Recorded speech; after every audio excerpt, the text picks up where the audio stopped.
Now, tonight we're going to be doing something a little bit different. I don't know if anybody has heard me talk about this yet. How many people have heard this talk on the historical critique of the early Islam? Have any of you heard this? Okay, a few of you. This is going to be new for most of you. It was new for me back in 1994, so I have been working with this material for over 100 years. Back in 1994, I was studying here at School of Oriental and African Studies. I thought I knew everything about Islam, and I was studying under the tutelage of Dr. Gerald Hotting. Dr. Gerald Hotting was head of department at that time in 1994 at SOAS.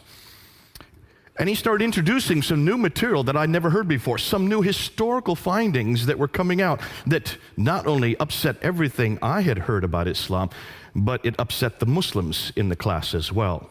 There are about 20 Muslims in the class of around 50. And within 2 weeks, all the Muslims had left except two. Many of them slamming the door as they left. They were so upset with what they were hearing. Now, some of that material I'm going to introduce tonight. You need to hear it. It's important. Because what I'm going to do tonight is what was done about really against our Bible, and legitimately so back in the 1800s, when people started asking the same questions about the Bible. Can we look and see whether or not these people called, well, Abraham, for instance, did he actually exist? Is there somebody, are there customs that we can look at? Are there things that actually place him in the 19th century or 1900 BC outside of the Bible that support what he said, what he did? The same thing with Moses, the same thing with David. Moses in 1400 BC, David in 1000 BC. And back in the 1800s when these questions came up, the church wasn't ready for it. We had not really asked these questions, and shame on us for not doing so. And I think every religion that claims to be historical, as almost every religion does, every religion has historical characters that live in a place, doing certain events at a certain time. Names, dates, places, and events. Those are the four historical questions we should ask of every book, not just the Bible, the Upanishads, the Vedas, the Bhagavad Gita, the Book of Mormon, the Granth Sahib, all of these different books that are claimed to be religious books, and certainly of the Quran. So what we're going to do today is all these questions that have been asked of the Bible. In fact, it was the Bible that almost every one of these questions were first asked. Now, it really didn't exist before the Bible. There was no historical criticism before biblical criticism was created. Historical criticism is biblical criticism, or you might say the other way around. Biblical criticism is historical criticism.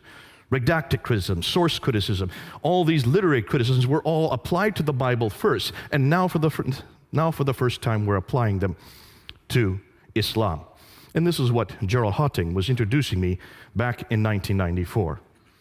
So let's do that. Let's unpack it. And we're going to go through and start showing you what we're now finding. Now, what I'm going to say tonight, I may not say in a year from now. The reason why is because there is so much new material coming down the pike. Even when I gave this talk in California in 2013, there is much that I've now improved, many things that are moving on, because we're coming across so much material on Islam that we didn't know about even 2 years ago or 3 years ago. So let's open it up and let's talk about what we're talking about. Well, let's say the first thing that every Muslim will say is, and they all agree with this, is that Muhammad is the last and greatest prophet. I don't think there's any Muslim that would say any different other than maybe your liberal Muslims. They would also say the Quran was his revelation sent down only to him between 610 and 632. It's the final revelation. It's the greatest revelation. It's the seal of all revelations, like Muhammad is the seal of all prophets. He is the final prophet. Whether you are radical, whether you are nominal, maybe not the liberals.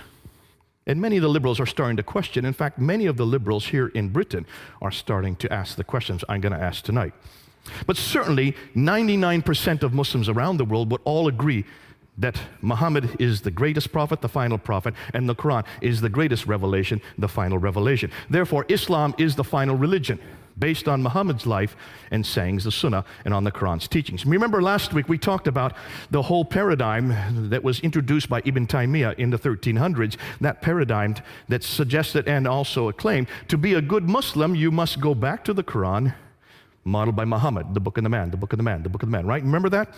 I think I said it so many times it almost gone plastered on my lips. And you probably walked away thinking that's all I can talk about, the book and the man, the book and the man. Because we start from the same paradigm, the book and the man. It's just another book, another man. So what I want to do today is I want to look at the man. Let's look at that man. Next week, we're going to look at the book. I'm going to start with the man. I'm going to start with Muhammad. I'm going to start with his biography. And then next week, we're going to unpack the Quran, which gets even better. All right? And to do that, let's see, of course, why am I doing that? Is because these are the foundations of Islam. It is the Quran that is the book. It is Muhammad that is the man. So let's investigate both Muhammad and the Quran. Now, what's the classical account? This is the account that you've all heard. This is what you're taught in every school. This is still what is being taught in every university. It's still being taught in most every corner of the world. This is the classical account that you've only, and this is one you'll agree with. You've never heard any other story. You've all been told that Muhammad was born in 570. Has anybody heard any different? No. There's no reason not to hear any different, because that's all that we've ever heard. We also have been told that in 610, he was going up, he went away from Mecca, he went to the Hira cave, which he would go there quite often to meditate. And there in the middle of while he was meditating, suddenly an angel appeared to him, Jibril, and says, Akra, that means recite. His response was, Ma Akra, I cannot recite, because he could not read or write. So the angel squeezed him, then said a second time, Akra. And his response was, Ma'akra, I cannot read or write. And he was squeezed a second time. This happened 3 times. Finally, the angel let him go, and he ran back to Mecca, went to Khadija, his only wife at that time. Khadija was the woman that was very wealthy. She had her own caravans. She employed Muhammad as her caravan leader. She married him. And she had a little test for him when he came back. She asked him to first sit on one leg and asked him, was this an angel that talked to you? He said, yes. She asked him to sit on the other leg and said, are you sure this was an angel that talked to you? He said, yes. She finally disrobed in front of him and then asked the third time, were you sure that this was an angel? And he said, yes. After that, she knew he was telling the truth because no angel would ever be in her presence disrobed. So she went and told her cousin, Waraka ibn Nawfal, what Muhammad had said. Waraka ibn Nawfal was a Nestorian Christian, so we're told, according to traditions. And it was Waraka ibn Nawfal that then turned to Muhammad and said, truly, what has happened to you, you have been seen by an angel. This is a revelation that is coming to him, that you are a prophet. Interestingly, it's a Nestorian Christian that gives the authority for Muhammad as a prophet, one of the ironies of history. After that happened, then many revelations started to come from 610 on, and we call these the Meccan revelations. Up from 610 to 622, he started receiving these revelations that are in the second part of the book, the latter part of the Quran.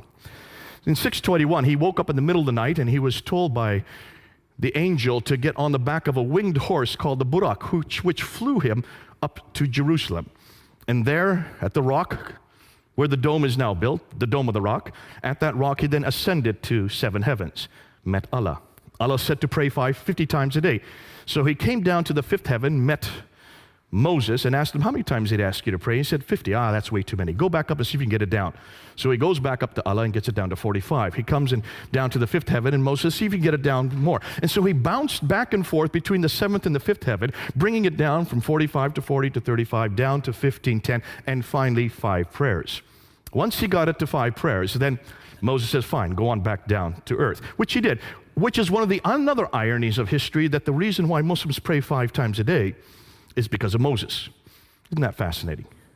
And this all happened in 621. Am I changing the story, or have you all heard this story? So far, I've kept exactly to what every Muslim will tell you. In 622 then, he then moves from Mecca up to Medina. This is called the Hijrah, the Exodus. And he moves, some of the traditions say there were 80 of his followers, others say there were 200. Nonetheless, he had a small group of men and women that he moved with, called the Hijrah. He moves up to Medina, and then the reason why he goes to Medina is because the Ansar, the natives of Medina, they were having problems with the Jews who controlled all the commerce. They needed someone who was neutral to arbitrate between them, and so that's why they brought Muhammad up. He was neutral. So he was there as an arbiter between the Ansar, the Arabs, and the Jews. Now, that arbitration happened for about 2 years. That continued for 2 years, from 622 to 624. It didn't work, because after 624, then, that arbitration broke down. He still continued to receive revelations, and these revelations continued from 622 to 632, the last 10 years of his life. Once these arbitrations broke down, once the Jews no longer accepted him as a prophet, he no longer accepted them. And that's where the problems began between Muhammad and the Jews. And we talked about that last week, so I don't need to go through that. You know what I'm talking about. In 630 then, he goes from Medina and he just walks right into Mecca and takes it over. No war, no battle, he takes it over. And then he dies in 632. Some say he was poisoned, but what we do know is that he did die, and that's, at that time, the Quran had yet been written down. It had been memorized by many of the companions. Parts of it had been written on bones, stones, some had been written on bark, but it had not been written down completely when he died. After he died, Abu Bakr takes over. Abu Bakr rules from 632 to 634. He dies normally. Then Umar takes over, and he goes and rules from 634 to 644, the next 10 years. He then is killed. Uthman takes over, and he then rules from 644 to 656. It's during his ruling, the third caliph, his ruling, that the Quran was written down. We're going to talk more about that next week, because that's problematic. 650 to 652 is when the Quran was finally written down, roughly 18 to 20 years after Muhammad's death. This is what the classical account says. This is what I've been taught. This is what you've been taught. This is the only story you're going to hear. And then Uthman is killed, and Ali, the adopted son of Muhammad, then takes over, and he is considered to be the legitimate heir because he is adopted by Muhammad. Muhammad didn't have any heirs. He had 2 sons, but they died in childbirth. He had 4 daughters, but they could not be his heirs. And that's why Ali had to be his heir. Ali then takes over, and then he is killed at the Battle of Siffin in 661. Now, that is the story you've all heard. Have any of you heard any other story? No, I don't hear and see any hands. For a very good reason. There is no other narrative. That's the only narrative we're given. There you can see now where this is all happening. It's all happening in this red area here, from the birth of Muhammad in 570 up until the death of Muhammad in 632. Everything that took place during Muhammad's life is in that red area. Now, when should that have been written down? You would like to think it was written down, everything I've just told you, should have been written down while Muhammad was still living, or immediately afterwards, right? You would like to think so. It would make sense, because we're not talking about a time when people could not read or write. People could read or write. Listen, the Bible had been written long before this. We have a copy of the New Testament right here in London from the 4th century. This is the 7th century. 300 years earlier, they had already written the Bible down, and certainly people could read or write in this part of the world. Why? Because take a look and see what they controlled. They now controlled the central part of Arabia. These people were merchants. They should have been able to read or write. Muhammad could not, but certainly Khadija could, his wife. And he has a secretary named Zayd ibn Thabit. Zayd ibn Thabit is his secretary. What do secretaries do? They write, don't they? By definition, he should have been able to read or write. So you would have hoped that someone could have written down all the story that I'm just telling you about in this period, or immediately after here. When do you think this story that I've just told you was written down? It wasn't written in that period at all. It wasn't written in the 7th century at all. Not even the same century that Muhammad lived. In fact, it first gets written down by this man here, Ibn Ishaq, in 765. Muhammad died in 632. But we don't have any of his material. We're dependent on this man here, Ibn Hisham, to know about what Muhammad did. We have nothing before Ibn Hisham. And look at the date when he died, 833. 632, Muhammad dies. We have no biography of Muhammad until 833. That's 200 years later. Here you can just this is my own little timeline that I put in my own hand. So basically what we're saying is, everything we know about Muhammad, about what he did, doesn't get written down till over here, 200 years later. What about his sayings? Al-Bukhari is the one that first writes down his sayings. Al-Bukhari is given 600,000 akhbars, 600,000 of these sayings, and he's to throw out those that were fraudulent. So he whittles them down, right down to 7,397. From 600,000, he whittles them down to 7,397. That's just 2%. He throws out 98% and only retains 2%. And when was that done? In 833. That's 240 years later. How did Al-Bukhari know what to retain? How did Al-Bukhari know what to throw out? Did he know Muhammad? No, he didn't. He lived 240 years later. Did he live in that area? No, he didn't. He lived hundreds of miles away and hundreds of years later. So why did it take them 240 years to write down what Muhammad said? What about the tafsir, which would be the commentaries on the Quran, which is what Muslims must need in order to know how to interpret the Quran? You have many, many tafsir. You have Al-Tabari. In fact, Al-Tabari is the first to write down a tafsir.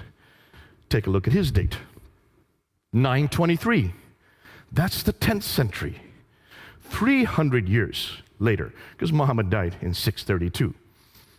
It takes him 300 years to write the first commentaries on the Quran down. And the histories, the Tahriq, which are all the histories of mankind leading up to Muhammad, they're first written down by Al-Tabari in 923. Again, the 10th century. Now, there are many that write after Al-Tabari. There's Baidawi, Zamakhshari, Suyuti. The names go on and on, but they all come after 923. Nothing before 923. So basically what we're saying is everything we know about Muhammad, everything we know about his life, everything we know about how the Quran was put together, everything we know about what he said that happened in this period here does not get written down till this period, 200 to 300 years later. Does that bother any of you? Please say yes. It should bother all of you. Why? Well, can you imagine if we were to apply the same criteria to Jesus? Now, when did Jesus die? We know he died in about 33 AD. Did people write down what he did? Yes, they did. Almost immediately, didn't they? You have Matthew, Mark, Luke, and John, who wrote down the biography of Jesus. That would be the Sirah of Jesus, the Siratu of Yesu, or Isa. So you have the biographies written down. We know that Matthew, Mark, and Luke were written by between 48 and 64 AD. So within 30 to 40 years, you already have 3 biographies of Jesus. John would have been written later. That's about 60 years later. But 2 of those biographers actually knew Jesus. John and Matthew lived with him for 3 years. They saw everything he did. They heard everything he said. So they wrote down what they saw, and they wrote down what they heard. We don't just have 1 biography, we have 4 biographies. 2 of them written by eyewitnesses, and the other 2 who got them from the eyewitnesses. 40 to 60 years after Christ's death. What about the tafsir of Jesus? That would be the commentaries. Well, the tafsir of Jesus would be the letters of Paul. He was the one that actually commented on what Jesus did. What Jesus did, he showed how to apply what Jesus did in Ephesus, in Philippi, in Corinth. Those are the commentaries on Jesus' life. And Paul was beginning to write down within 15 years of Jesus' death. Not 300 years, but within 15 years, Paul was writing down these tafsir of Jesus. Do you see the parallels? What about the tahriq, the histories of the early church? The book of Acts, written by Luke. And we know the book of Acts had to be written between 52 and 62 AD. Jesus died in 33 AD. So within 20 to 30 years, you have the Acts of the Apostles written. Which means everything we know about Jesus is written down within 15 to 60 years while the eyewitnesses were still living. John was still living. He was the last to write something down. Whereas everything we know about Muhammad is written 200 to 300 years after the fact. Ooh my, look at the differences. If we were dependent on what we know of Jesus concerning what Muslims are dependent on, that means, let me just go back. That means we would not know anything about Jesus until the 3rd century. How could we defend him? How could we even know what he did or said if nothing began to appear until the 3rd century? That's why I love my Bible. And that's why I love the person of Jesus Christ. That's why I can trust what I know about him, because they were written down so early. And you might say, hold on a minute, the first century, that's so early. Could people read or write? Listen, these were fishermen. How did they know how to read or write? Well, Matthew wasn't a fisherman. He knew how to read or write. And John used a scribe to write for him. Luke certainly was a doctor. He knew how to read or write. And Mark knew how to read and write. Of course they knew how to read or write. And Paul, goodness sakes, he was one of the most intelligent men of his day. Of course he knew how to read or write. So why could not the Muslims, where were their Pauls, Luke's, John's, and Paul's? Sorry, I just said Paul. Matthew's and Mark's. Where are their readers and writers? Why could they not do the same thing in the 7th century or the 8th century? Why do we have to wait to the 9th century to have anything written down? Can you see why now historians are starting to look at the Quran, are starting to look at Islam, are starting to look at Muhammad with a completely new eye? And this is what they're asking. Islam as we know it did not exist in the 7th century, but evolved over a period of 200 to 300 years. The Quran probably was not revealed to one man in a 22-year period, like the classical account says, but likely evolved over a period of 50 to 100 years. We're going to deal with that one next week. Let's talk about the first one. Did not exist in the 7th century, but evolved over the period of 200 to 300 years. The conclusion they're coming to is the history of Islam, at least from the time of the Caliph Abdul Malik, and we're going to talk about more later tonight, and before, is a later fabrication. Now, that's a huge amount to say, and you're probably, if there's any Muslims in the audience, they would get very angry with me for saying that. But let me just show you what we're doing and what we're saying. Here's the questions.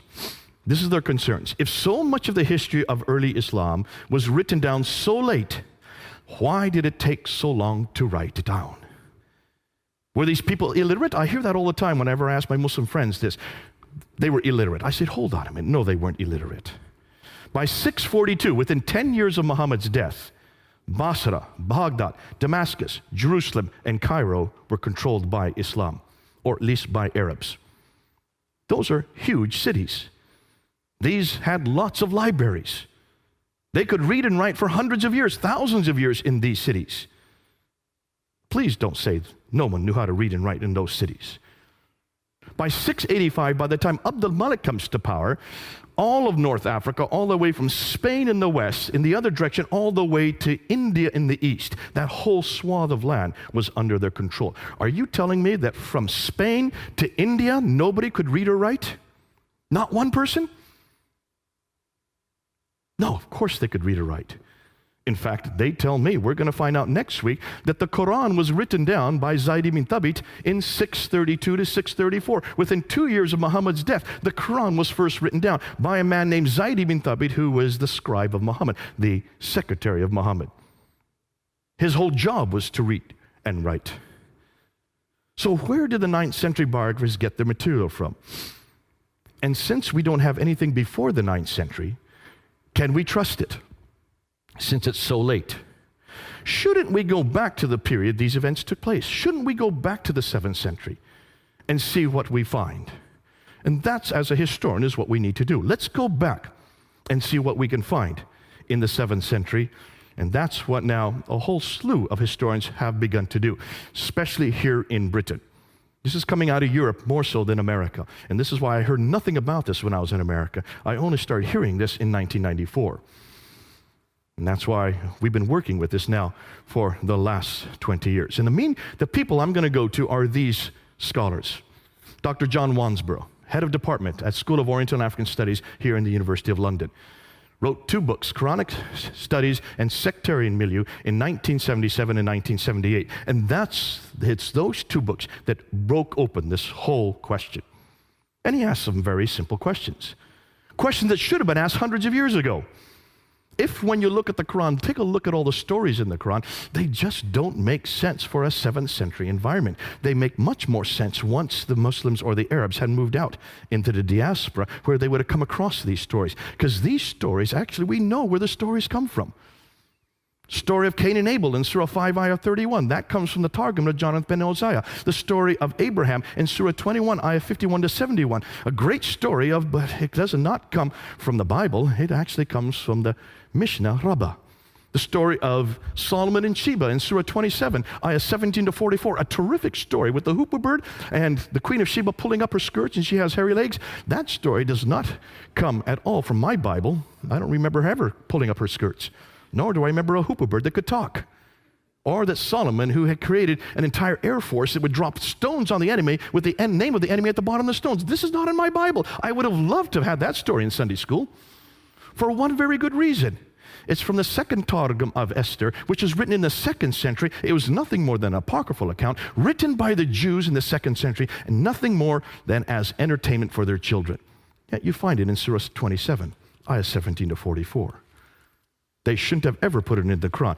This does not come from God. It doesn't even come from His scripture. It comes from nothing more than a folk tale for children. So Wansborough was asking these questions in 1977, in 1978. Dr. Gerald Hotting, my professor at School of Oriental African Studies, is one that has probably done the best job of looking at the 1st century and unpacking what we now know. Dr. Patricia Krona used to study under Dr. John Wansborough. She then went and became head of department at Oxford University, wrote a book called Meccan Trade and the Rise of Islam. We're going to use some of her work tonight. She got a death threat from Muslims for writing that book in 1987. Moved to Cambridge University, and that's where I got to know her. I did a debate on this material in 1995. So you can see, this is over 20 years ago that I did this. Did I say 100? 20 years ago. I'm not that old yet. 20 years ago, I did a debate on this material with Dr. Jamal Badawi, probably the head scholar of his day in the Muslim world in 1990s. And I asked 10 questions that I got from Dr. Patricia Krona. Dr. Patricia Krona was head of department at Cambridge University at that time. She was the one that helped me put that debate together. Dr. Patricia Krona reads and writes 15 archaic languages. These are languages that are not spoken anymore today. 15 of them she reads and writes. She is considered to be the top in the world in her field. How many of you can read and write even modern day 15 languages? Can you see the kind of scholarship we're dealing with here? She finally left and went to Princeton University, was head of a department at Princeton University before she died just a few months ago. But it is her material that blew this all open, as you're going to see later on in our talk today. Dr. Andrew Rippin was University of Calgary, was probably the best one that took all this material and brought it down to layman's terminology so the rest of us could understand it. Dr. Robert Hoyland, head of department when I knew him at Oxford University, does the best job of taking all the extra Quranic and extra Arabic material and puts it together and says, what kind of people are we talking about? What kind of places are we talking about in the 7th century? He reads and writes 18 languages. These are linguists. These are the top scholars in the world who have now geared their material on the Quran. Dr. Yehuda Neva, head of department at Jerusalem University, who has done the best work at looking at all the inscriptions from that part of the world and transcribing them and showing us that we've got a real problem when we look at the earliest Arab inscriptions. I'll be using some of his material later on. And then the German school. The Germans have been way ahead of everybody else when it comes to the manuscript evidence. And I'll be dealing with them more next week. Dr. Gerd Lulling, Dr. Hans Lulling, sorry. Dr. Gerd Puyn, Dr. von Bothmer, and Dr. Oleh. They're the ones who actually looked at the earliest manuscripts, which we'll talk about next week. But these are scholars, top scholars in the world, who are now using their expertise, asking the same questions that had been asked about the Bible. Dr. Gerald Hotting, the first day of class, he said, I've spent 20 years confronting the Bible. 20 years using redacted criticism, using source criticism, using historical criticism, using literary criticism against the Bible. I finally gave up after 20 years. But since I had all these different criticisms, since I had all this scholarship under my belt, I just started taking the same material and applying it to the Quran and to the early emergence of the Quran. And that's why 20 Muslims had to leave his class, because of what he was telling us and what he was saying. So, 2 new books have come out and 1 documentary here in Britain that you need to know about that you can get. One of them is In the Shadow of the Sword. How many of you know about this book? In the Shadow of the Sword, written by Dr. Tom Holland. Now, Dr. Tom Holland is not a historian. He got his doctorate in English literature. But he's a great storyteller. And he has written all kinds of historical books. In fact, almost every one of his books have been bestsellers. He came out with this book in 2012 after spending 6 years of studying the emergence of Islam, because he'd written Rubicon, he'd written Persian Fire, he had written, what was the one on the Byzantine world? Anybody know the third one that he's written? Rubicon, Persian Fire, and I can't remember the third one. But those are all the books, those are all the histories leading up to Islam. So he is the best place to write the next chapter. How did Islam begin? And he went to all these different scholars, Krohn, Hotting, Hoyland, went to Pwin, and many of the German scholars, and he just asked them for their material. Then he took the material and put it into a book that we could read. That book came out in 2012, asking the historical questions that should have been asked by Muslims throughout the centuries. Looked at the sources, the Islamic sources, and pointed to Quranic incongruities. Then he did a documentary called Islam, the Untold Story. Have any of you seen that documentary? Did you see it when it first came out? It didn't come out except once. It was only shown once on Channel 4 on August 28, 2012 at 9 p.m. It was not permitted to be shown a second time. Channel 4 would not show it a second time because of all the furore from the Muslims here in Britain. You can still go up online. You can get it on YouTube. I have it on my computer if anybody wants it. It's only 90 minutes long. And what he did, he took much of the material from In the Shadow of the Sword and put it together into a 90-minute broadcast. But he did not come to conclusions. He was very careful not to come to conclusions. And he did not touch the Quran.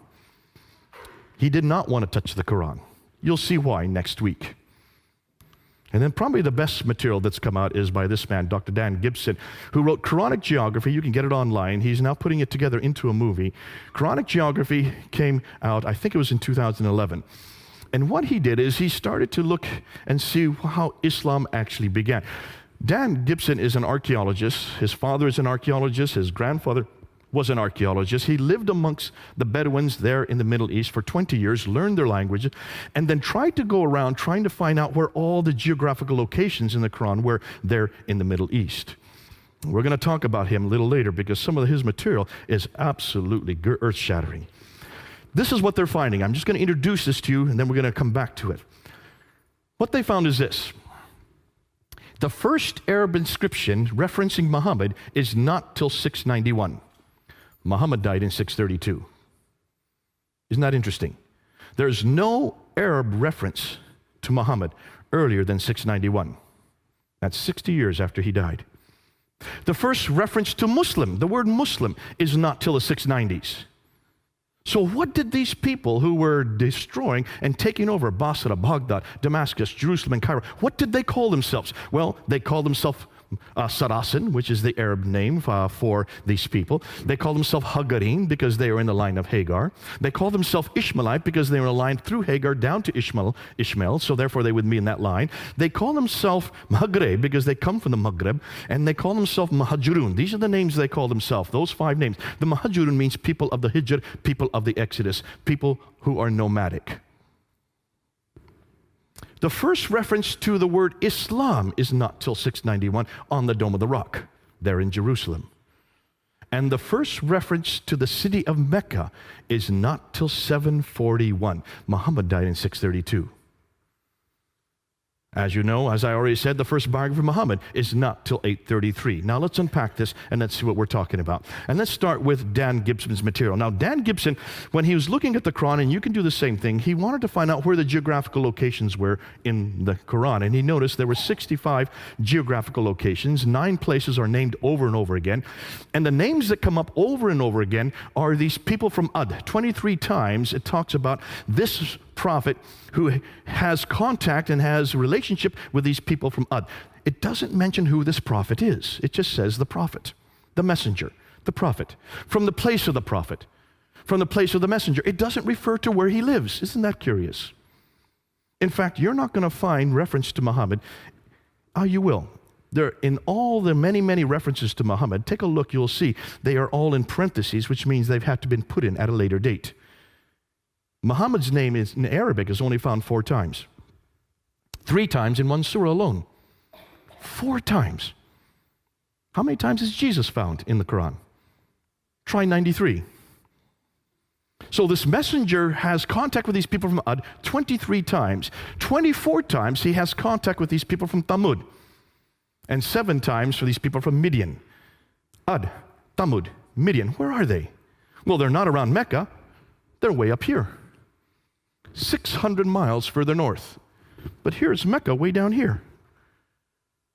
If he's living in Mecca, how come he's having these contacts, daily contacts with people that are 600 miles away? Put that under your hat and hold it a minute. Let's talk about Mecca. See, what we now know about Mecca, it's only referenced once in the entire Quran, and it talks about the valley of Mecca in Surah 48, Ayah 24. That's it. No other time does it talk about this place. Well, what do we know about Mecca? Well, we know that there's also reference to Bakka. We don't know if that is Mecca. We know that if you look at the traditions and you add them with the Quranic material, we do know right there that it's in a valley. We know that there's a parallel valley where the Mecca is. We know that it has a stream going through it, that it has a pillar of salt outside of it, because when this prophet goes past in the morning, he passes the pillar of salt. That's the wife of Lot. And when he comes in the evening, he passes that same pillar of salt. More than that, we know that there are fields, clay, grass, trees, loam, and olive trees. That's curious. And that there are mountains overlooking the Kaaba. Now take a look at every one of these references. None of these fit Mecca. Mecca is not in a valley. There is no parallel valley. There is no stream going through it. It only has one well, the Zamzam well. It could not have accommodated any caravans. It does not have tree, fields, clay, glass, or any suggestion of any olive trees, because olive trees only exist in the Mediterranean, 600 miles further north. There are no olive trees at all in the Arab Peninsula.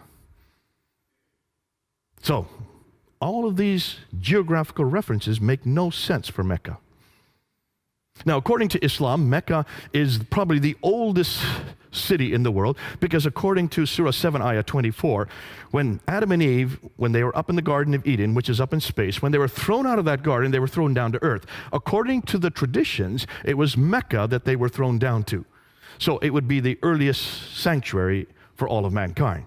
We also know in Surah 21 that Abraham is in Mecca. He is there, and he goes into the Kaaba and he destroys the idols. That's in Surah 21. So in 1900 BC, Mecca should have existed if Abraham's there, right? We also know from all the traditions that Mecca was the center of trade, north, south, east, and west. That's why it became rich. That's why Muhammad was there. He was a trader. So it's the mother of all settlements, according to Surah 692, Surah 42, Ayah 5. Adam and Eve came from there. Abraham came from there. Muhammad was born there. And it's also where the Qibla, the direction of prayer, every mosque should be facing Mecca. Correct? From 624 on, it should be the case, because we do know, according to Surah 2, Ayah 145 to 149, that Muhammad, when he moved to Medina in 622, he redirected the Qibla back up to Jerusalem so that it could accommodate the Jews. After 624, the Jews would not accept him as a prophet, so suddenly he gets a new revelation in Surah 2 to redirect the Qibla back down to Mecca. So from 624 on, every mosque should be facing Mecca, right? You getting that? Because there were no mosques before 624. He hadn't yet left Medina and Mecca. Yet we can only find one reference to Mecca in the Quran. That's in Surah 48, Ayah 24. Now, take a look at this Byzantine map of the trade route from the 7th century. What's missing? Can you find Mecca? This is a copy of a Byzantine map from the 7th century. Mecca isn't there. This is where Mecca should be, right here. It's not on the map. Here's a map of trade routes from the 7th century. These are Arab trade routes. These are not Byzantine trade routes. These are Arab trade routes. Where's Mecca? It's right where that question mark should be. When we look at the earliest maps, we can't find Mecca on any of the maps. This is the map that Patricia Corona looked at, and this is the one that got her curious. She was shown this map. This is a map that's not from the 7th century. It's a map that was made today in the 20th century, redacted back to the 7th century to show you what the place looked like. And when she looked at this map, she noticed that all the trade would have come from here in India and China further away. They couldn't go that way because of the Hindu Kush and the Himalayas. So all the trade used to come across the Arabian Sea over here into the Persian Gulf and used to go that direction up to the Mediterranean world. Are you following me there? The problem is that the Sassanids who were here were warring against the Byzantines who were there. So they were warring back and forth for 200 years from the 5th, 6th, and 7th century. So that shut down the trade from going up the Persian Gulf. They had to redirect the trade from India across the Arabian Sea down to here in Aden. And that's where they took off all the trade. They took it off the boat there, and they went 1,250 miles, following that green line all the way up to Gaza in the north. That's a pretty good theory. That's called the trade route theory. Montgomery Watt was the one that came up with that theory. The Muslims love it, and they've grabbed onto it, and they're still using it today. Dr. Patricia Crone looked at this map. She says, hold on a minute, you've got a problem there.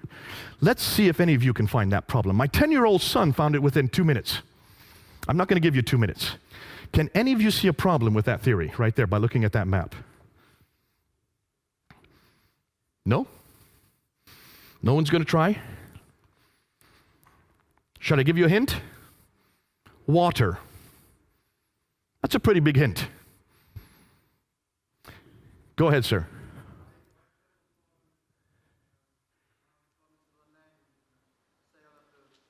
Give him a hand. He's got it. You're as good as my 10-year-old son. That's true. If you're on boat here and you're coming across the Arabian Sea, why would you take off all the goods here? Dr. Patricia Crone found that if you go only 50 miles by land, it would cost the same amount if you went 1,250 miles by sea. You've got a sea right up here. Why didn't they continue on sea? That didn't make any sense. So she decided to go back and check this out. Now remember, she reads and writes 15 languages. So she went back to the original sources of all the trade documents. She went to the 1st, 2nd, 3rd, 4th, 5th, 6th. She went to all the centuries leading up until the 7th century, read their trading documents, looked at them in the original language, and she noticed that all the trade coming from India and China, all of it came right across the sea and went right up the Red Sea. And the Arabs had nothing to do with the trade because they did not like boats. They were camel herders. They liked the desert. That's why you don't have any ports along here. There was only one port that she could find. All the ports were on this side in Africa, and the people that controlled the trade were from this area, from Eritrea.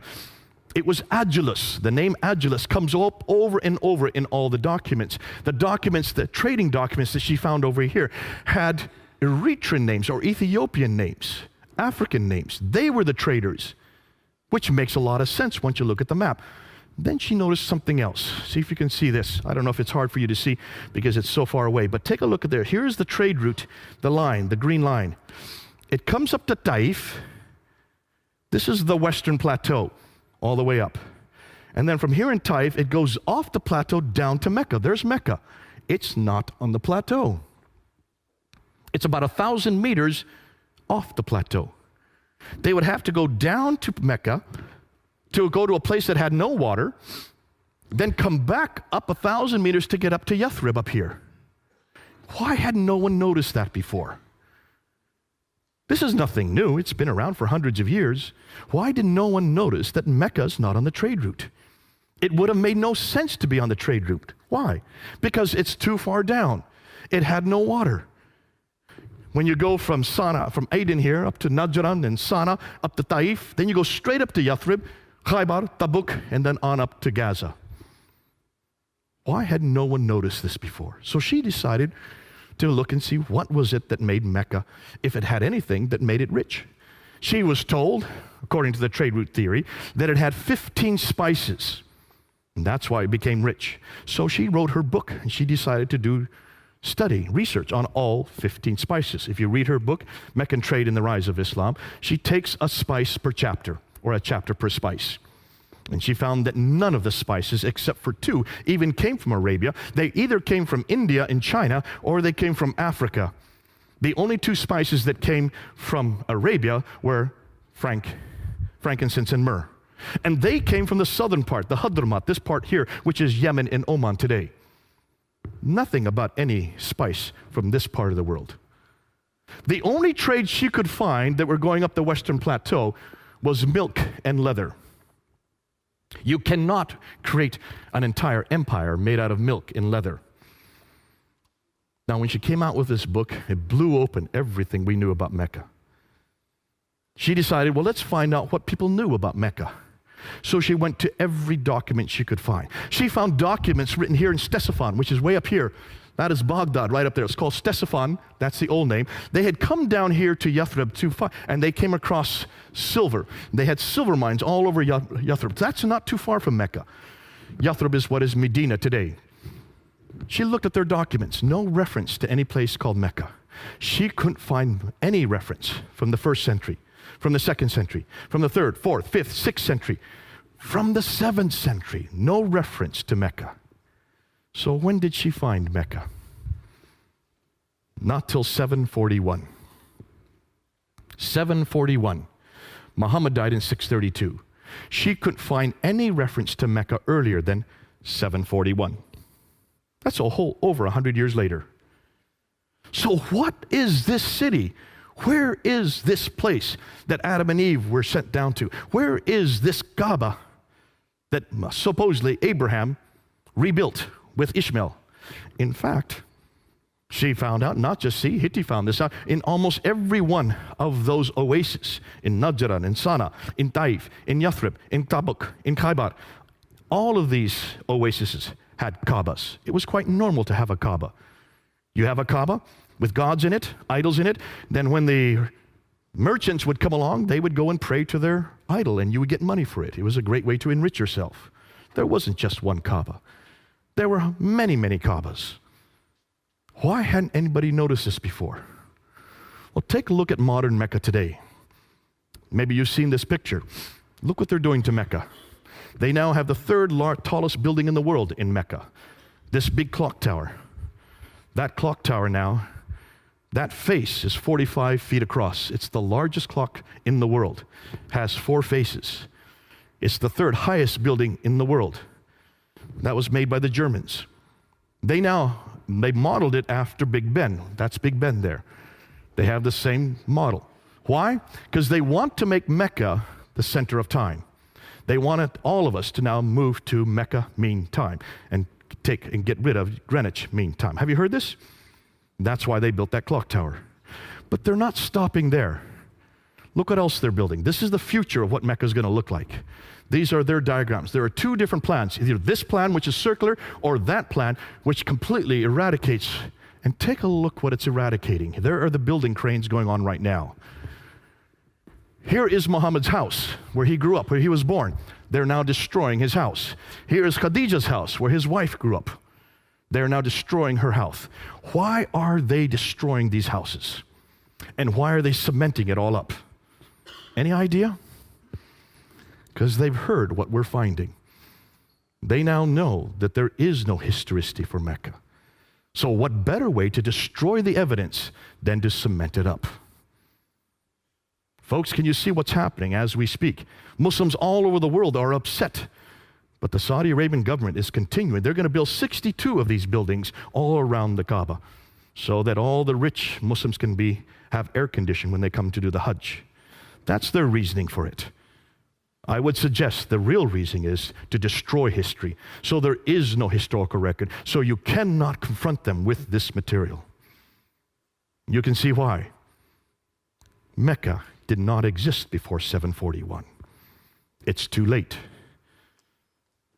So if Mecca didn't exist before 741, what are you going to do with the Qibla, the direction of prayer? Every Muslim must pray towards Mecca. Am I correct? And it doesn't matter where you are in the world, you always pray towards Mecca, towards that building right there, the Qibla. This is the Kaaba, sorry. And it's that building. Whenever you go around the world, you will see there are all kinds of mechanisms to find out where Mecca is. That's in every mosque. You'll find a mihrab, which is a little niche in the wall that always shows you the direction of Mecca. I remember not too far from here in Cricklewood, they have taken over a nice, beautiful church. a brownstone church, and they invited me to come in. They threw out all the stained glass window and replaced it with plexiglass.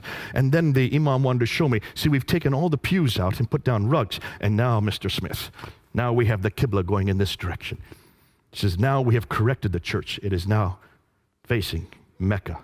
They put a mihrab there in the wall over at the side. They wanted that for my own benefit, to show me that.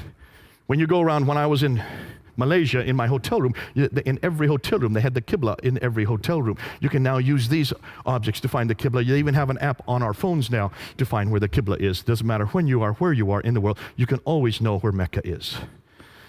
In Surah 2, Ayah 143 and 145, the direction of the Qibla was then redirected down to Mecca. That would be in 624, the date they give. But here's the problem. Archaeologists are having a difficulty. As early as 1905, two archaeologists, one called Dr. Creswell and Dr. Fedavadi, in 1905, were traveling in that part of the world. You can't go there anymore, but back then you could. And they were looking for the earliest mosques, and they wanted to go to find these mosques that were in the 7th century. So they went to mosques, one mosque in Wasit and another mosque in Kufa, which is in what is today Iraq. And they started digging down to the different layers till they got to the original floor plan of these two mosques. And when they found the original floor plan of both Wasit and Kufa, they noticed the Qibla was not facing Mecca. It was facing directly west.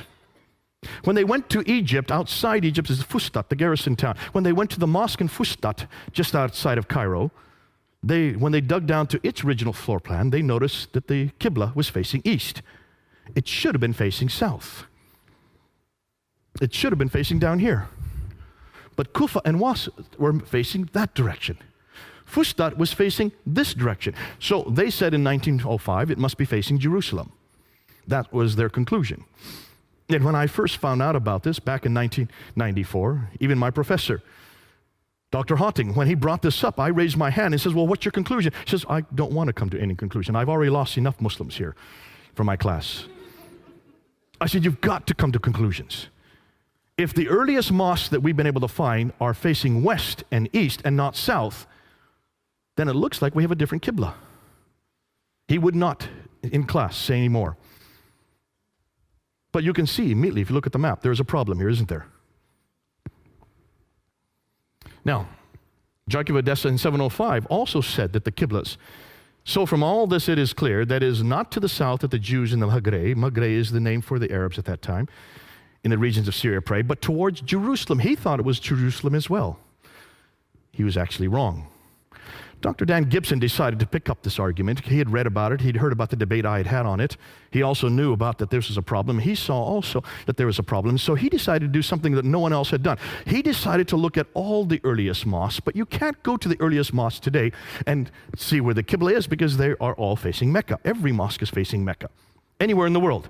So he decided to use satellite technology to look down from space, to look and see where the original floor plans for all these mosques were. And guess what he found? I wanted to mention the three books that Tom Holland had written. It's Rubicon, it's Persian Fire, and Millennium. That's the one I had forgotten. Millennium. So those three are all bestsellers, and those are the ones that gave him the platform to then go on and do In the Shadow of the Sword, because they all talk about the Roman world, the Byzantine world, and the Persian world, all of which ceased to exist in the 7th century. What took over? Islam took over, so he was the best qualified.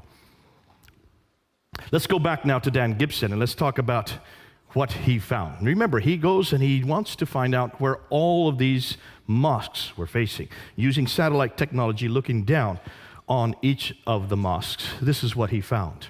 When he looked at the great mosque in Guangzhou in China in 630, it's facing Petra, not Mecca. When he looked at the great Humayma Mosque, southwestern Jordan, the Qibla is facing Petra. It should be facing Mecca. The older mosque that was rebuilt then, he noticed there, the floor plan, finally was. The newer mosque, sorry. The great mosque at Baalbek in Lebanon, it's facing Petra. It should be facing Mecca. When he went to the great mosque of Sana'a in Yemen, the capital city of Yemen, right at the very bottom of the peninsula, built in 705. Now look at the date. All the Qiblas were supposed to be canonized in 624. So every mosque after 624 should be facing Mecca. But here's one built in 705, and it's facing Petra, not Mecca. This is an interesting one. This is in Jerusalem. Now you have the Dome of the Rock right here. That's the beautiful Dome of the Rock. Here you have the Al-Aqsa Mosque here. The Dome of the Rock is built in 691. The Al-Aqsa Mosque is built in 709.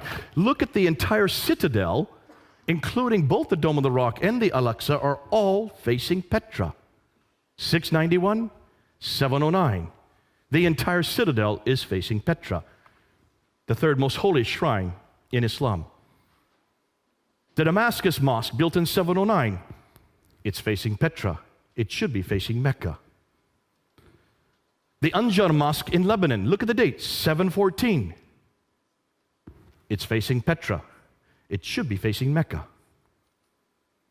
The Mosque of Umar in Basra, now we're in Syria, 720. We're almost 100 years later. If the Qibla had its canonization in 624. This is 720. Almost 100 years later, it's still facing Petra, not Mecca. It's not till 727 that they finally found a mosque in Pakistan, Banbor in Pakistan, facing Mecca instead of Petra. This is over 100 years later. But then in 728, here you find a Qibla in the Qasr al-Khayr al-Sharqi in Syria. It's not facing Petra or Mecca. Looks like they're a little confused on this one.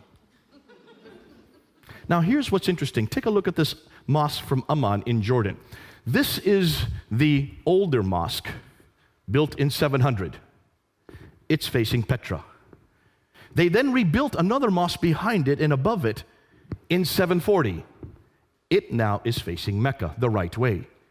So what happened between 700 and 740? That's the question we need to ask.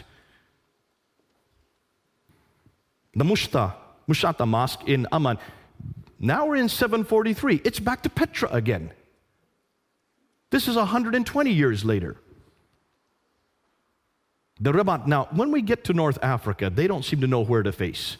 Because in Tunisia, here's a fortress in Susa, Tunisia, in 770, it's not facing Petra or Mecca, it's facing directly south. They're a little confused in North Africa. The same way in Spain. Take a look at Spain. There's Petra, there's Mecca, it's facing quickly south. Obviously, there's something that we need to find out about North Africa and Spain as to why they're completely miscued.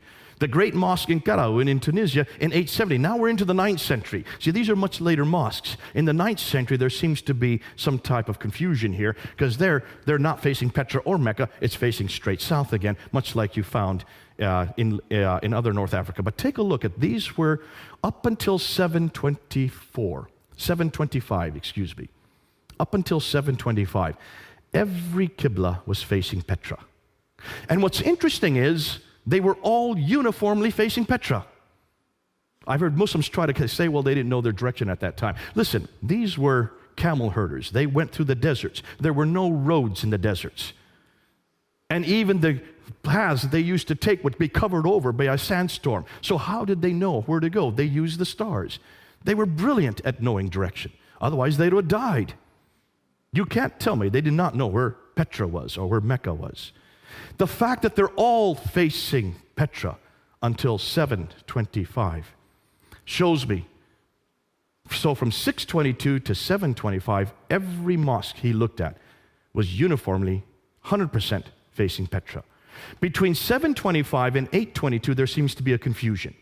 There seems to be something going on. We don't know what it is yet.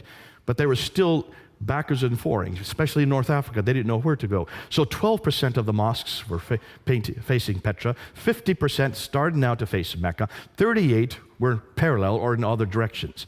And it isn't till 822 that every mosque begins to face Mecca. That's 200 years later. It takes them 200 years to get every mosque facing Mecca. Now we should ask, why is it that no one's known that before? That to me is hugely troubling. So why Petra? Well, take a look where Petra is. Remember that Arab trade route? I showed you where Petra, it's in the center of all the trade. See, Mecca's not even on the trade route map for one very good reason. There was no trade that went through Mecca. But Petra is on the center of every route. What is Petra known for? How many people have been to Petra? Has anybody been there? Okay, one man, two. What do you notice about Petra? It has tombs and temples. It was a center of the Nabatean kingdom. The Nabateans, we know about the Nabateans. They existed from the 2nd century BC. They existed, in fact, it's the Nabatean kingdom that we get the name Allah.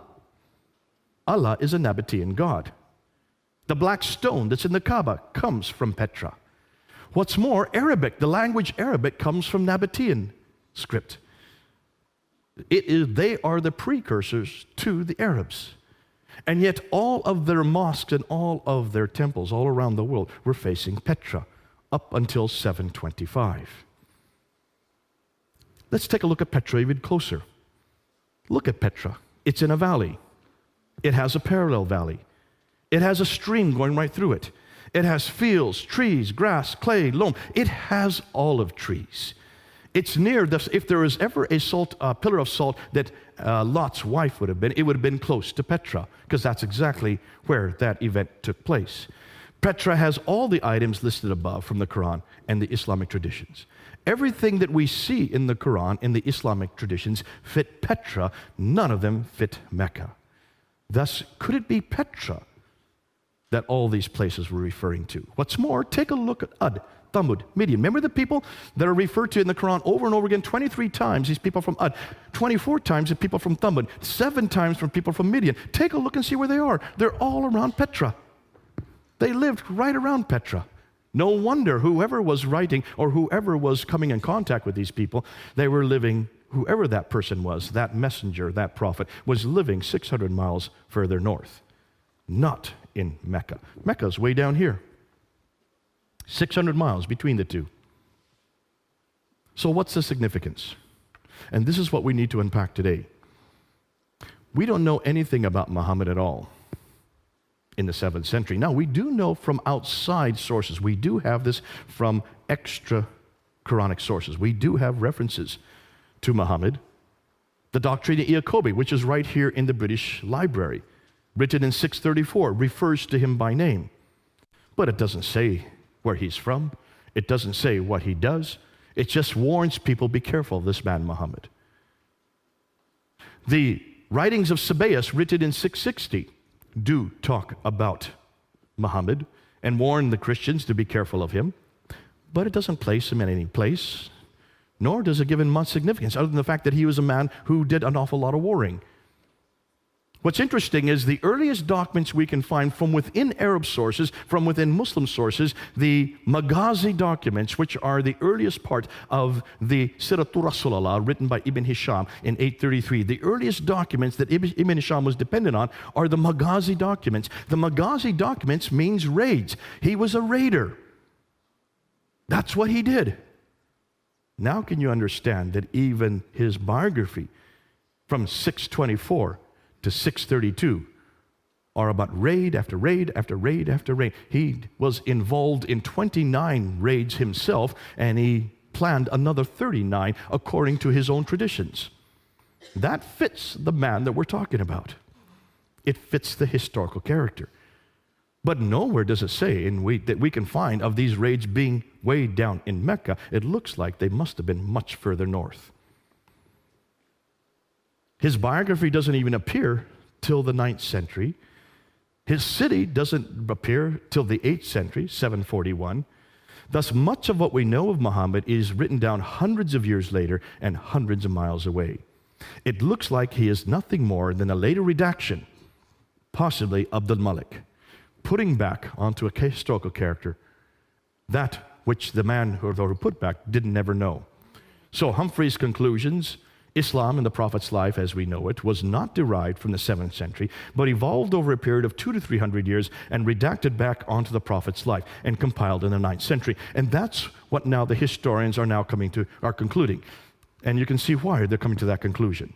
Let's summarize this real quickly. New books are being published which question the classical account of Islam. Why are there no Muslim sources for 200 years? That's the first question. Why do the claims they make do not fit the historical record? That's the second claim. Why are all the geographical references so few and confusing? And why do they all seem to be much further north, not where they should be? Why are there so many references to vegetation which would not exist in Mecca? Why is Mecca not even mentioned until 741? And why can we not find any map with Mecca on it until 900 AD? Muhammad died in 632. Takes them almost 300 years to put Mecca on a map. Why is Mecca not on the trade route? So these are all the questions we're asking now. So why do the Qiblas face Petra for the first 100 years, then are confused for the next 100 years, and are not standardized to Mecca until 822, nearly 200 years too late? Therefore, much of what we know about early Islam is in doubt. So, here's the million-dollar question. What really happened? Now, I have to be careful because this is what I think. I may change tomorrow. I may have a complete different scenario in 1 year, because we're now getting lots of material that's coming in. But this is where I think, this is what I believe. This is just me. This is what I think happened, looking at everything that we've got so far. And this is a what-if scenario, okay? To make sense of all this, I think we need to go back to Abdul Malik. And this is what it's not just me saying this is what almost all the historians are saying. You need to start with Abdul Malik, who ruled Islam from 685 to 705. He was the second caliph amongst the Marwanid caliphs. Marwan came into power in 680. Before that was Sufyan family from 661 up until 680. So for the first 20 years of the Umayyad Caliphate, it was a Sufyani family. Marwan finally takes over. Marwan's son, Abdul Malik, is the great Arab reformer. He is known as the great Arab reformer. You can see the Arabs control that part of the world. Therefore, by the time he comes to power, they had controlled that part from 642. So for 40 years, they had now controlled that part of the world, the central part, the area where Jerusalem is, where Damascus is, where also Petra is, also where Mecca and Medina would be. For 40 years, however, they did not control it. They were they were nothing more than nomads. These nomads that went and took over the Sassanid Empire and then took over the Byzantine Empire. Remember that map I showed you? Remember, those two empires were much more sophisticated. They were empires that had huge cities. The nomadic Arabs did not have big cities. They were nomads. They just had little oases. Therefore, they didn't know how to run cities. That's the first question we should have been asking. Take a look at Islam. Look at how sophisticated it is. Look at all its rules and regulations, all these sharia, these 4 laws of fiqh. They all would fit in an urban environment, not a nomadic environment. Why haven't we asked this question from the very beginning? How could a nomadic people have such sophisticated rules and regulations dealing with so huge metropolitan areas? Unless, of course, these rules and regulations come much later. So what did the nomads do? Well, let me go back, and I should have had this map in here. Remember that map that we have of the Sassanid Empire? They had two groups, the Lakhmids and the Ghassanids, that they would pay to keep the Arabs in the desert. The Ghassanids were paid by the Byzantines, and the Lakhmids were paid by the Sassanians, the Persians. And as long as they got paid, these groups kept the nomads in the desert. But after 200 years of warring with each other, the Sassanids against the Byzantines, they ran out of money. This is well known. Once they ran out of money, they no longer played the Ghassanids, and they no longer played the Lakhmids. And so therefore, the nomadic Arabs could just move right into these empires. And they did. This is well known. This happens all the time. The Mongols did it much later. The Visigoths did it in Europe. Barbarians who come into much more sophisticated environments. What happens when barbarians take over sophisticated environments? They don't know how to run cities. The Arabs didn't know how to run any of these cities. So what did they do? They stayed outside the cities. They built garrison towns.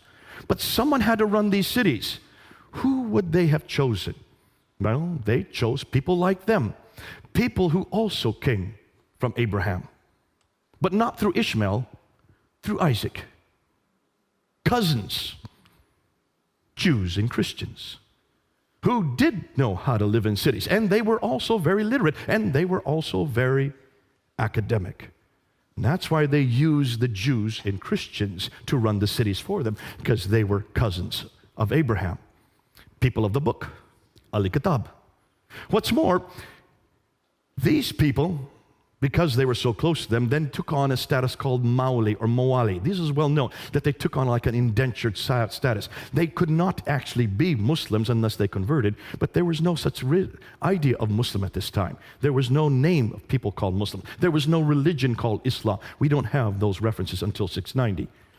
So for 40 years, these Arabs were dependent on the Jews and Christians to run everything for them. Now, what happens after 40 years? You can see the problem. By the time Abdul Malik comes to power, he realizes that there is no Arab identity. He needed an Arab identity. You want to create your own identity. It's very clear that the Arabs did not have a prophet. It's very clear that the Arabs did not have a book like the Jews and Christians had. They had a whole line of prophets. They had whole slews of books, 66 books. Nothing in the line of Ishmael. But you're the ones that now control the world. You control all these Jews and Christians. So we know, and this is well known, that Abdul Malik is known as the great Arab reformer. He's the one that introduces Arabic as the international language. He is the one that introduces this Arab identity. This is well known. We can see that because when you look at Abdul Malik, take a look at the coins, and they're right here in the British Museum. Look at the coins. So the coins that the Byzantines had were the emperor with two retainers on either side, and then they would have an orb with the Byzantine cross. On the back side is the Byzantine cross. When the Arabs took over, they had to keep the same coinage so they could still continue having commerce with all the people in that type of the world. But what they did is they took off the Byzantine emperor and they put the caliph here. So this is the caliph with two retainers. No longer is there an orb with a cross. You notice. The back side still looks like a cross, but it's missing the cross piece. So no one would confuse that this is a cross to make it Arab. All right? But how can you have images of caliphs on the back of coins? Are Muslims allowed to have images anywhere? This is anathema. So how can these coins, which continue, these are the coins that are introduced by the Umayyads, the first Muslims, supposedly, right? Coins, every caliph had their image on their coin. Until you get to Abdul Malik. Abdul Malik first introduces himself with an image. But then he takes it off, and he introduces these coins in 691. In 691, he introduces coins with only Arab script. He takes off the image and introduces an Arab script. And take a look what's on that coin. For the first time, you see the Shahada. That's the first time we see the Shahada. I lie. It's the second time we see the Shahada. The first time we see the Shahada is on the Dome of the Rock. Who builds the Dome of the Rock? I've got a bad cold, by the way, and a fever, so I'm trying to fight my fever simultaneously with this water. Who is the one that builds the Dome of the Rock? It's Abdul Malik. The Dome of the Rock is considered to be the third most holy shrine in all of Islam, right? Am I correct on that? Ask any Muslim why the Dome of the Rock is built, and they will tell you, well, that's where Muhammad went to the seven heavens. Remember I said that earlier tonight, right? That's the story that happens in 621. It's called the Miraj, and it's to commemorate that event, which means that building should have some reference to that occasion, right? Take a look at the Dome of the Rock. Look where it's situated. See, Abdul Malik does not live in Jerusalem. He does not live in Medina. He lives in Damascus. Why in the world does he not live in Mecca? If that's the seat of the world, if that's where God is. Why doesn't he have his capital in Mecca? Or at least in Medina? He's way up in Damascus, about 1,000 miles further north. But then he comes to Jerusalem in 691 and builds this large building, the Dome of the Rock. Take a look where it is. Here is the Church of the Sepulchre, which is the center of Christianity at that time. The Dome of the Rock is built on the other valley, across the valley from it, and higher up. He builds it higher up so it has ascendancy. It's bigger than the Church of the Sepulchre. It's the biggest building of its kind. Basically what he's doing is, we are now the rulers. We are now greater than you Christians. We now have the biggest building of our time in 691. And then what does he do on the inner ambulatories? This is the only part of the building. So he uses Byzantine architecture to build the building, much larger than and more prominent than any other Christian building, in the holiest city for Jews and Christians. That's why it's not in Damascus or Mecca. But it's supposed to refer to the Miraj. But take a look at the inscriptions. Now, remember, just to remind you, the Dome of the Rock has been destroyed and rebuilt 11 times. All right, so the dome that we're looking at today is not the original dome. The only original part of the dome that still exists today are these two inner ambulatories in the middle, in the center. These two colonnades right here, that and that. Those are the only part of the dome that is from the original building, all right? So you need to look at the inscriptions on those inner ambulatories. And when you look at those inscriptions, take a look at them and you will see there's nothing at all about the Miraj. There's nothing at all about Muhammad going up to the 7 heavens, coming back down 2 heavens, meeting Moses and going back and forth between Allah and Moses, or 50 prayers. Yet that's why Muslims tell us the building was built. So what's on those inscriptions? Well, take a look. Surah 1:12. There is no God but God. He is one. He has no associate. Who's that against? Jesus. Say, He is God, the one, God, the eternal beside of all. He begetteth not, nor was begotten. Who is that against? Jesus, the begotten Son. And there is none comparable unto him. Muhammad is the messenger of God. Here you see Muhammad's name introduced. This is the first time Muhammad's name is introduced on any Arab inscription or architecture. This is the beginning of the introduction of Muhammad, and it's on the Dome of the Rock. In contradistinction to who? To Jesus. Surah 4, Ayah 171. O people of the Scripture, do not exaggerate in your religion, nor utter aught concerning Allah save the truth. The Messiah, Jesus, son of Mary, was only a messenger of Allah. See, it even confronts the fact that Jesus is nothing more than a messenger. His word which he conveyed unto Mary, and his spirit from. So believe in Allah and his messenger. Say not three. There is the Trinity. It's attacking the Trinity. Cease. It is better for you. Allah is only one God. Far is it removed from his transcendent majesty that he should have a son. So it's attacking Jesus' divinity, it's attacking the Trinity, and it's attacking his sonship, all in one verse. Surah 4, Ayah 171. This is an attack against Jesus. From the very beginning that we now know, the earliest inscriptions are confronting our Lord Jesus Christ. Praise be to God, who hath not taken unto himself a son, and who hath no partner. There it again, attacking against the Son of Jesus and his supposed partnership with God. Nor hath he any protecting friend through dependence. He's not dependent on anybody, and certainly not Jesus. Now, why is it no one's noticed this before? If you want to find out why Abdul Malik built that building, and why he made it higher than the Church of the Sepulchre and across the valley on the highest point of Jerusalem, just look at the inscriptions. He's now introducing his own prophet, greater than Jesus. His name is Muhammad. He is the messenger of God. So if you're going to create an identity, you've got to have your own prophet.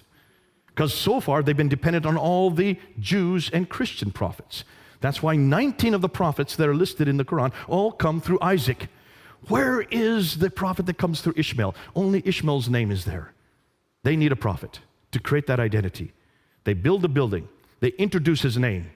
And then they put it on the coins. The coins are coined the next year. Significance? He is the one that introduces this identity, beginning with the Dome of the Rock in 691. It's larger than any other non-Arab structure. It's facing the Arab sanctuary, Petra. It incorporates inscriptions against Byzantine Christianity. It introduces their faith. This is the first time we see the name Islam on the Dome of the Rock. It introduces their people. This is the first time we see reference to Muslims. And it introduces their prophet. This is the first time we see a reference to Muhammad. Isn't that interesting? But this is 60 years after Muhammad died. 60 years later, these three are introduced on the Dome of the Rock. More than that, the Caliphal protocols. Remember I told you about Yehuda Nevo. Yehuda Nevo has probably done the best work. He's from the University of Jerusalem, head of department there, and he went all around trying to find inscriptions, the earliest inscriptions from the 7th century. And he came across the Caliphal protocols. So these are the protocols, these are the official documents written by the caliphs from the Sufyani period all the way up into the Marwanid period. And he noticed that every one of these official documents always began with the Bismillah. But it's not the Bismillah we know today. Bismillah, Al-Rahman, Al-Rahim is not there. It's a completely different Bismillah. What's more, it doesn't talk about Muhammad. There's no reference in any of these Caliphal protocols about people called Muslims, about a religion called Islam, about a prophet named Muhammad, or about a book called the Quran. missing in all these protocols. Yet these are supposedly the first Muslim protocols by the caliphs, the first Muslim caliphs. This continues right up until Abdul Malik. And then he comes across Abdul Malik's protocols. And then he noticed in 691, almost overnight, Muhammad's name is introduced. It happens overnight. His name is introduced, the Quran is introduced, the name Muslim is introduced, and so is the name Islam. This is all introduced overnight in 691 and in 692. And from that time on, every protocol starts with the Bismillah and the Shahada, that there is only one God but God, and Muhammad is his prophet. What's interesting, the earliest Shahada that he came across says there is only one God but God, and he has no partners. Now hold on a minute. That's not in the Shahada today.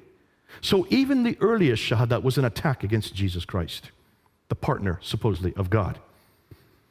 Then he mints coins in 692, and that's where he takes off his image and introduces the Shahada on those coins that I showed earlier. So, what's the possible scenario that we're coming up to? Once he introduces Muhammad, he then needs a revelation. See, every prophet has to have a book, has to have a revelation. And that's why the earliest Quranic texts are on the Dome of the Rock. That's the first time we see Quranic texts. It's on the Dome of the Rock. But it does not equate with the Quran that we have today. We'll talk more about that next week. The earliest Quranic manuscripts begin to appear during his reign and his son Al-Walid. You don't know what I'm talking about. You'll have to wait till next week.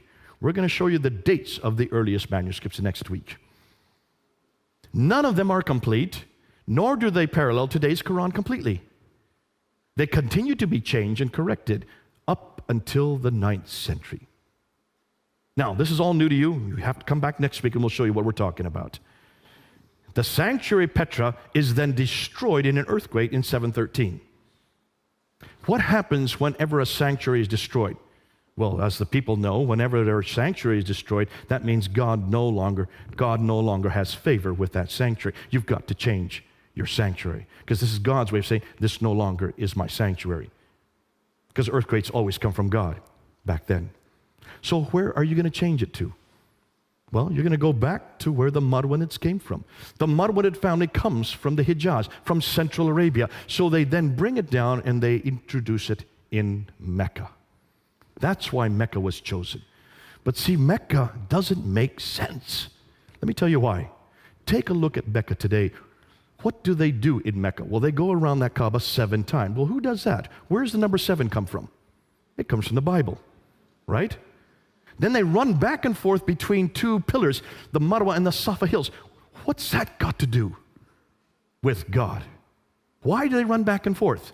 Muslims will tell you that's because that was Hagar who had Ishmael. She was looking for water, and she went back and forth, back and forth. She didn't find any water. So why celebrate something that doesn't make any sense? She never succeeded in anything. Why celebrate it? Then they go outside and they do a sacrifice. They come back to where the Jamarats are. The Jamarats, those pillars. And they throw 7 stones or 49 stones or 72 stones. Multiplicity of 7. There's the perfect number again. Ask any Muslim why they throw those stones. And they'll tell you because that's the devil.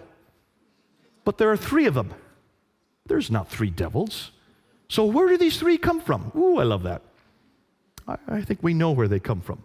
Alat, Al-Manat, and Al-Uzza in Surah 53, ayah 19 and 20.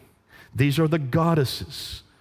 These are the goddesses of Alat and Allah. See, Allah is a Nabatean name. Alat is the feminine form of Allah. The Nabateans believed in Allah as their God. The wife of Allah is Alat. So Allah has a wife and a daughter named Al-Manat. Ooh, I love this. But every Muslim tells me that Allah is one. Surah 4, ayah 171 that I just read to you is God is one, say not 3, and God has no son. Surah 6, ayah 101 and ayah 102 says that God has no wife, right? Well, he may not have a son, but he certainly has a wife. Her name's Alat. And he has a daughter. Her name's Al-Manat. You've got the wrong God. It looks like these may be, possibly, I can't prove it yet, These may be, the Jamarats may be the three goddesses, the Nabatean goddesses that they're throwing in. Because this is the reason, to get rid of idolatry, you then throw the stones. What's interesting is they don't have any theological significance. So where did they come from? It looks like Mecca was a pagan, probably a Nabatean pagan shrine that they took over, kept the practices that were still there, and tried to infuse some theological meaning. But it doesn't make sense when you look and see who God is and what He has done historically. So they chose Mecca. Now that the Muslims have a prophet, Muhammad, and they have a revelation, the Quran, they've got to put together the Quran.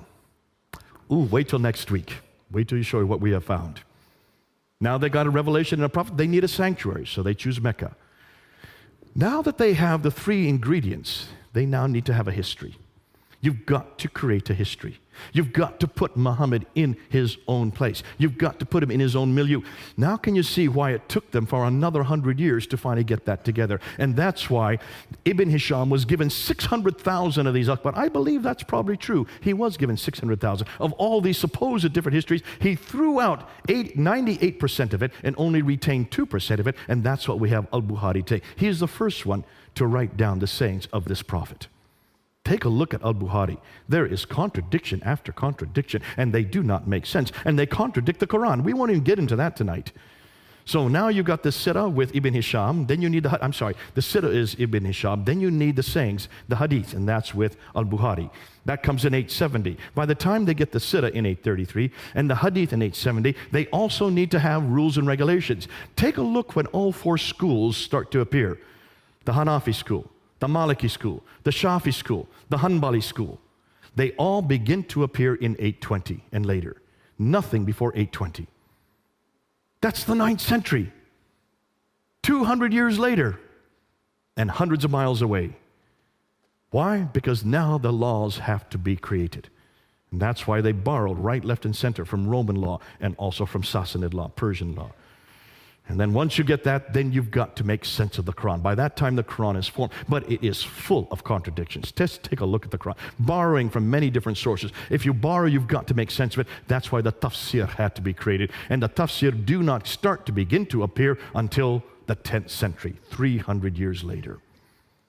By the 9th century, they now have the book, the man, the place, and the story. All four. But that's 200 to 300 years too late. And a new religion is formed and growing. Yet this did not happen a mere 22 years, but evolved, it looks like, between 200 to 300 years. Now can you see why the historians are coming to their conclusions? That's what we've just now found. New books are being published which question the classical account of Islam's beginning, asking questions such as, why are there no Muslim sources for 200 years? In a time and place that they should have had sources. There's no way to say, there's no reason for them not to have these sources. Remember, they owned these major cities, Basra, Baghdad, Damascus, Jerusalem, and Cairo. And except for Jerusalem, they still control those cities. And everything they wrote on was on parchment because they were rulers. They were not poor and oppressed like the Christians. The Christians did not have access to parchment in the 1st century. They were poor. They could only use papyrus. Papyrus disintegrates within 100 years. Every one of these scripts were written on parchment during the Islamic caliphal period because the caliphs ruled all the world. They had plenty of money to make these documents. Why are the geographical references so few and confusing? Why do they all seem to be much further north? Why are there so many references to vegetation which wouldn't exist in Mecca? Why is Mecca not even mentioned until 741, nor included on any map until 900? Why is Mecca not even on the international trade route? Why do all the Qiblas face Petra for the first 100 years, then are confused the next 100, and aren't standardized to Mecca until 822, 200 years too late? What is Abdul Malik's role in all of this? Does a nascent Islam really begin with him? And I would suggest it all begins with Abdul Malik. We're going to prove that next week, and you'll see why. So, what about Muhammad?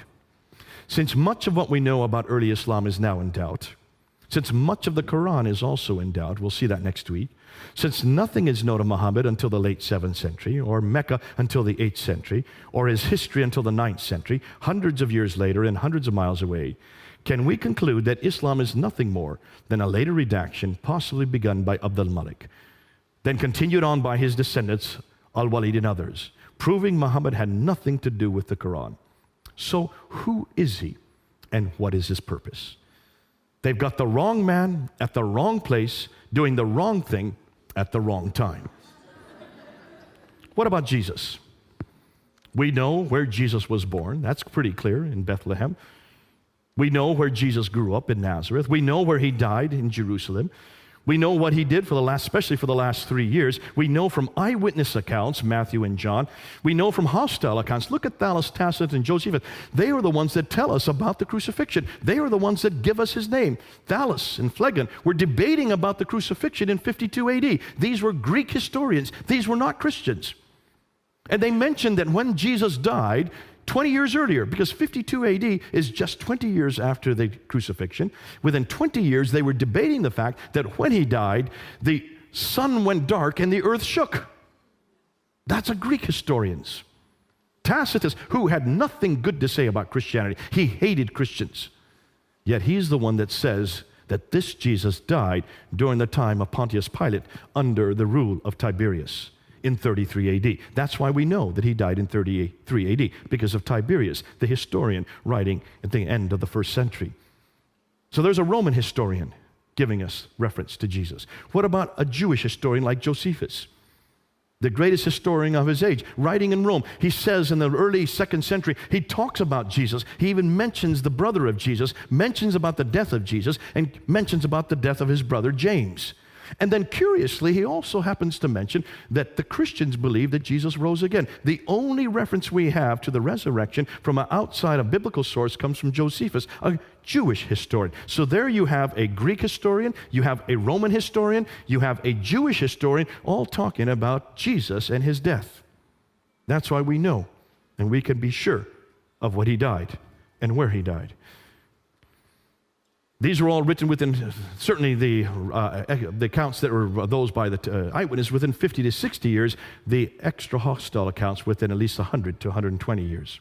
No doubt about his historicity. Thus we have the right man at the right place, doing the right thing at the right time.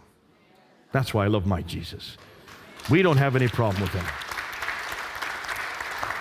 These kind of questions you don't hear anywhere about Jesus. No one suggests he didn't live or suggests that he didn't die. Now, there's some, the Muslims don't believe he died, but where do they get their reference from? From the Quran. One verse, Surah 4, Ayah 157. Surah 19, Ayah 33 completely confronts it, contradicts it. Surah 3, Ayah 55 also contradicts, but no, they go with Surah 4, 157. Even the Quran is not sure if he died.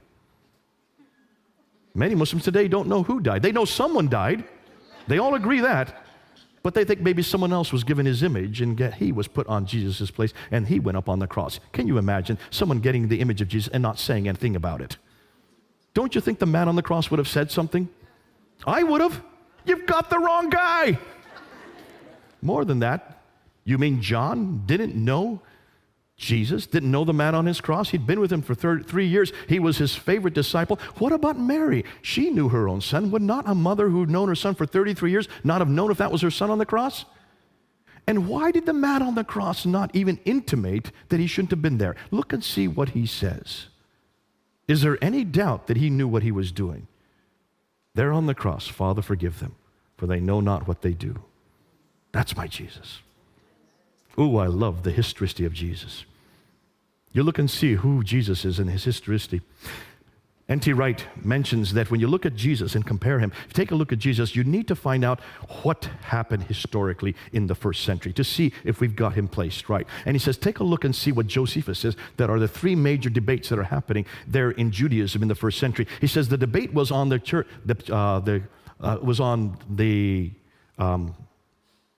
kingdom of God, that the kingdom of God was going to be the Davidic kingdom, that they were going to bring back that kingdom of God. That was the debate as to what the kingdom would look like. The laws of God was the second debate that happened right through there in the first century. And then thirdly, the temple itself. Those are the 3 things that the Jews were debating because they wanted to bring back that kingdom. They wanted to bring back those laws, and they wanted to bring back the temple from Solomon's time. Now, these debates would have made no sense after 70 AD because 70 AD, Jerusalem was destroyed. And the Jews were all thrown out of Jerusalem. There would be no kingdom left anymore. There certainly with the laws would make no sense anymore, and the temple would have been destroyed. Take a look at Jesus in the New Testament. Does he talk about the kingdom of God? Yes, he does. All the time he talks about the kingdom of God. It's no longer a place, it's a relationship where there are 2 or 3 gathered in my name. He redefines the kingdom as a relationship with him. No longer a place over there, it's with me. Does he talk about the laws of God? Look at Matthew 5. For I have not come to destroy the law, he says, but to fulfill it. And then he gives 6 different applications to what he means there in Matthew 5. That's my Jesus. Does he not talk about the temple? Absolutely. You destroy the temple, and in 3 days I will rise it again. We've got the right man saying the right thing at the right time in the right place. That's why I love the historical account. When you look and see whether we've got the historical record for Jesus, it all fits to a P. What about the Quran? What does it do with Isa? Does the Quran ever say that Isa talks about the kingdom of God? Not once. Does he talk about the laws of God? Not once. Does he talk about the temple? Not once. Strike 3, you're out, as we say in baseball. Folks, you've got the wrong man at the wrong place. Even with Jesus, historically, he makes no sense. And he spends his whole time in the Quran talking about how he's not divine and showing how great Muhammad was. That's his mission? That's why when you come back and compare Jesus with Muhammad, take a look at the problem they have with Muhammad. And this is going to change even by next year. But can you see what a great man we've got? What a great history he has. So what do we do from here? Well, the historians have set the stage, we move it on. The questions they ask, we now research and expand. We must confront Islam's historical foundations. We must challenge Muhammad and the Quran. We must demand the same of our Bible and Jesus Christ. We must bring both into the public sphere and then let people come to their own conclusions. Why? Because similar historical questions have already been asked of Christianity, and every one of them has been answered. We need to bring our friends home, folks. Not to Muhammad, but back to Jesus. Not to the Quran, but back to the Bible. Not to Islam, but back to Christianity. Do you all agree?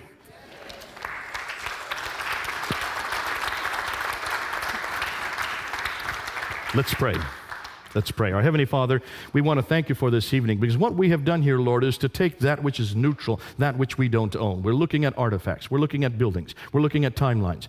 We're looking at all the historical evidence that anybody can look at, and we're coming to conclusions. And the conclusions we're coming to, Lord, do not fit Islam well.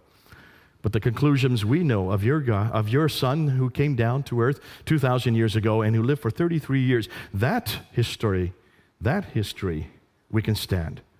Not only stand on, but we can also use in every one of our, not only our debates, but every one of our discussions. May we bring people home to you, the real historical God who became man, who lived for 33 years, and yes, who died and rose again. Lord, may we be proud of what you have done. May we not keep quiet. In everything we do, may we represent you. In Christ's name we pray. Amen.